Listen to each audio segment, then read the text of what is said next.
Yeah, last year we had an event in the Secret Garden which celebrated the 90th anniversary of everybody getting the vote over the age of 21, as opposed to the age and property conditions that applied to women 10 years previously.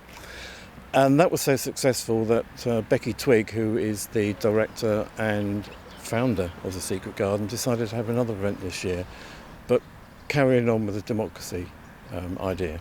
Well, a little bit of background to it is that about nearly 2 years ago now, we set up Salisbury Democracy Cafe, and the idea there was to create a haven, if you will, of reason and tolerance in an increasingly vitriolic and intolerant public space. That's proved to be very successful. We get about 20 people every month turn up to that and choose the topic they want to discuss.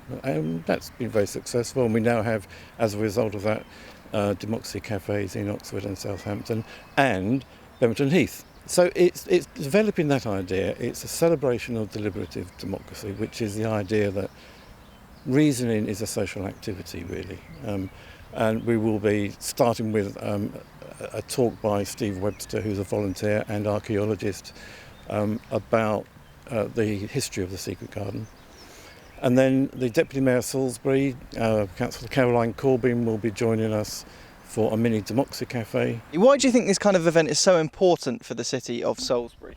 Well, I think, as I said right at the beginning, that we live in many people think we live in a highly sort of vitriolic world, which may be fueled in some sense by social media.